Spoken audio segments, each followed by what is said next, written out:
स्वयंपाकघरापर्यंत आवाज आला. हा, काय झालं?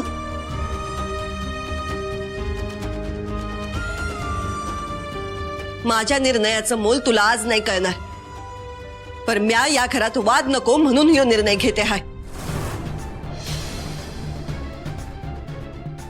आणि आता या निर्णयात बदल होणार नाही. वाद नको म्हणून? हा, वाद नको म्हणून? आई, नीट समजून घेतलंस ना तू तर वाद होणारच नाही, पण तुला समजून घ्यायचंच नाही आहे.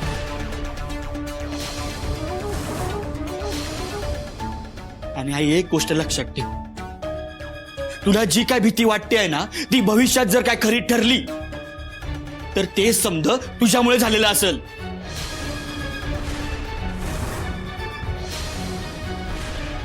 सुंदर, अरे काय हे?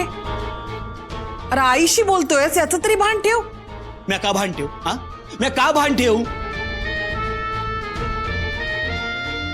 हे समजा विचार आहेत की नाही आईच्या मनात आले आहेत, मग म्या का गप्प बसू?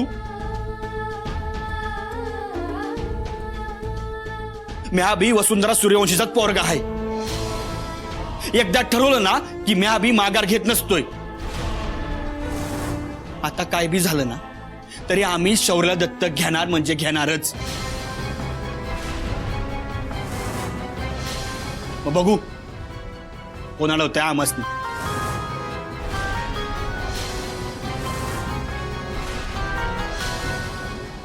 अक्षरा चलित ना, इथं अजिबात थांबायचं नाही. नाहीतर ह्यांच्या विचाराने आहे ना आपली मन बेदूषित होती.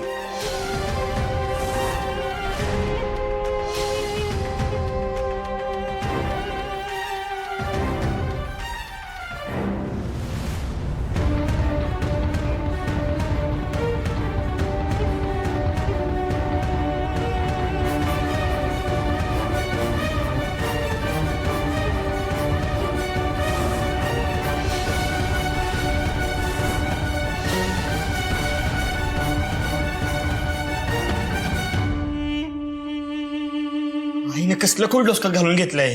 हा, अक्षरा, अगं आपण एवढे वाईट आहोत का? म्हणजे आईने आपल्याला ओळखलंच नाही. अगं तिला असं कसं वाटू शकतं की आपलं बाळ जन्माला आल्यानंतर आपण शौर्याला लांब करू म्हणून? अहो अहो, इकडे बघा, तुम्ही प्लीज शांत व्हा. हे बघा, मला असं वाटतंय आईंना तसं नसेल म्हणायचं. आपण पुन्हा एकदा बोलू ना आईंशी. तुम्ही प्लीज शांत व्हा. अगं पण अक्षरा, आई असा कसा विचार करू शकते? हा, मला नाही पटत आहे. अगं तिने हे समजा बोलण्याआधी ना 100दा विचार करायला पाहिजे होता बघ. हो हो, हे बघा, आपण जे ठरवलंय ना आपण तसंच करूया. पण मला असं वाटतं आपण एकदा आईंशी बोलूयात. हे बघा, त्यांच्या मनात अशी भीती का निर्माण झालीये, त्या या सगळ्याचा असा का विचार करतायत, एकदाही त्यांची बाजूही समजून घेणं गरजेचं आहे की नाही? आपण दोघंही दोन्ही मुलांना सांभाळण्यासाठी सक्षम आहोत हे पटवून देऊया ना. आपण आपलं पालकत्व सक्षमपणे निभावू शकतो हे त्यांना जर सांगितलं ना तर पटेल आहो त्यांना. मी बोलते त्यांच्याशी हवं तर परत. नाही नाही, अजिबात नाही. तुझी अशी अवस्था असताना तू काय बी टेन्शन घेऊ नकोस. बघ, मी आहे, जे काय आहे ना ते मी बघून घेईन.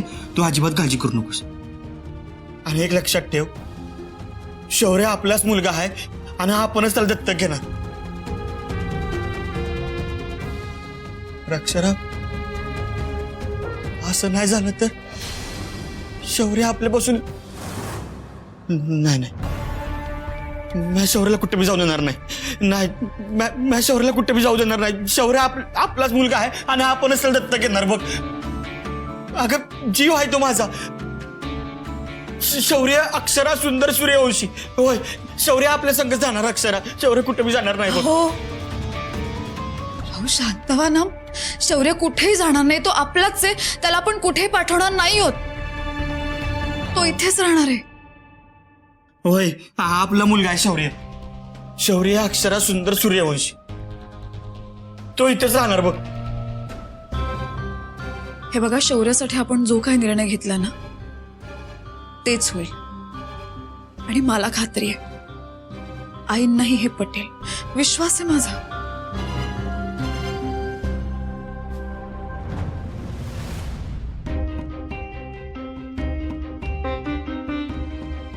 कामिनी, कसली खतरनाक आहेस तू.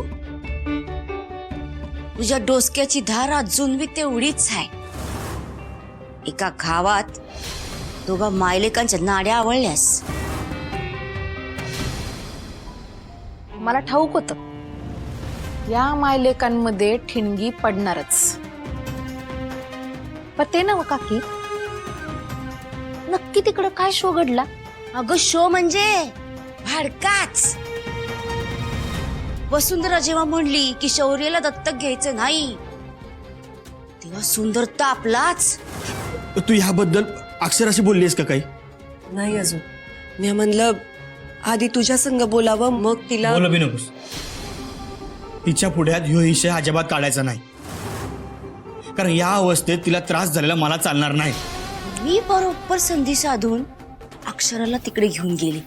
अक्षरा, सुंदर आणि वसुंधरा ताई काहीतरी बोलत होते. मी आत गेले ना, तर त्यांनी बोलणंच थांबवलं आणि थेट आउट हाऊस मध्ये गेले बोलायला. तिला बघून योगाडी अजूनच चिडला, कारण त्याला तिला या अवस्थेत त्रास द्यायचा नव्हता. आता आईमुळे तिला समजा त्रास होणार म्हणून यो आणखीनच चिडला. फायनली त्यानं शपथच घेतली, शौर्याला दत्तक घेणार म्हणजे घेणार. कोण अडवतय ते बघतोच.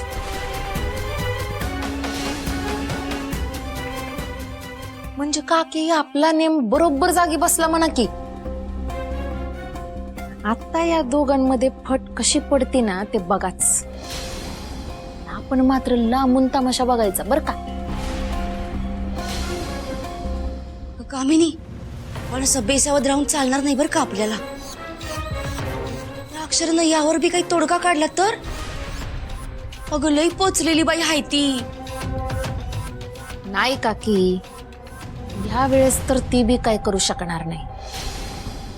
ह्या वेळेस अशी खेळी टाकलीये ना की त्यांचा स्वर्गातून देव जरी खाली आला ना तरी या खेळातून बाहेर पडणं लय अवघड आहे.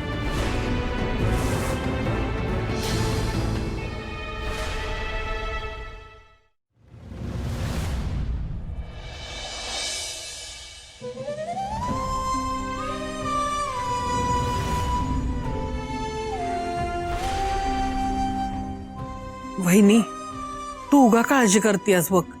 शांत हो की जरा.